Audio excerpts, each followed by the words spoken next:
তৈরি হচ্ছে তাসকিন মুস্তাফিজদের উত্তরসূরি। বাংলার পেস আক্রমণে আসতে যাচ্ছে নতুন এক ত্রয়ী। বল হাতে অগ্নিঝরা পারফরমেন্স করে এবার ক্রিকেট বিশ্ব রাজ করতে আসছেন তিন বিশ্বমানের পেসার। মাত্র 19 বছর বয়সে এশিয়া জয় করে এবার স্বপ্ন লাল সবুজের পতাকা ওড়ানোর। অল্প দিনে অসীম সম্ভাবনা নিয়ে আসতে যাওয়া তিন পেসারকে নিয়ে বিস্তারিত জানবো রিপোর্টে।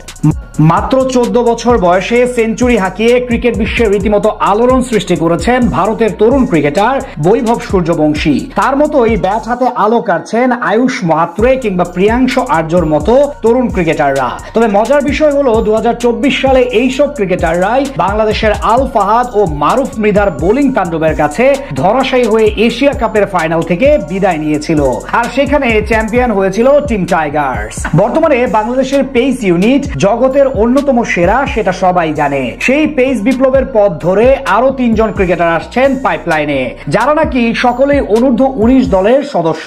অল্প দিনে যারা নিজেদের অসীম সম্ভাবনার ছাপ ফেলেছেন। গেল বছর দুবাইয়ে ফাইনালে ভারতের সামনে ছিল 199 রানের টার্গেট। লো স্কোরিং ফাইনালে বৈভব সূর্যবংশীকে ফিরিয়েছিলেন মারুফ মৃধা, আর আয়ুষকে ইনিংসের একেবারে শুরুতেই বোল্ড করেছিলেন আল ফাহাদ। অপার সম্ভাবনাময় এই দুজন আছেন বর্তমানে শ্রীলঙ্কাতে। টাইগার পেস আক্রমণের ভবিষ্যৎ নেতা ভাবা হচ্ছে ফাহাদকে। গতির সঙ্গে আলাদা রকম সুইং করাতে বেশ পারদর্শী এই ক্রিকেটার। গেল আন্ডার-19 এশিয়া কাপে চ্যাম্পিয়ন হওয়ার পিছনে বড় অবদান রেখেছিলেন তিনি। এরই মধ্যে লিস্ট এ ক্রিকেটে 10 ম্যাচে শিকার করেছেন 7 উইকেট। সব মিলিয়ে এই তরুণ হতে পারেন আগামী দিনের তাসকিন আহমেদ। এদিকে ফাহাদের মতোই সম্ভাবনাময় আরেক নাম যেন মারুফ মৃধা। বাংলাদেশি পেসারকে ধরা হচ্ছে মুস্তাফিজের উত্তরসূরি হিসেবে।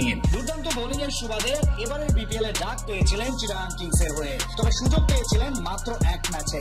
4 ওভারে 36 রান খরচ করেছেন। তবে ফরচুন বরিশালের মতো শক্ত দলের বিপক্ষে তার ওই পারফরমেন্সই জানান দেয় বড় কিছুর জন্য তৈরি তিনি। ফার্স্ট ক্লাস ক্রিকেটে মাত্র 2 ম্যাচে তার দখলে 7 উইকেট, আর লিস্ট এ ক্যারিয়ারে মাত্র 14 ম্যাচে শিকার করেছেন 21 উইকেট। বল হাতে যেমন গতির ঝড় তুলতে পারেন তিনি, তেমনি কাটারেও দুর্দান্ত মারুফ মৃধা।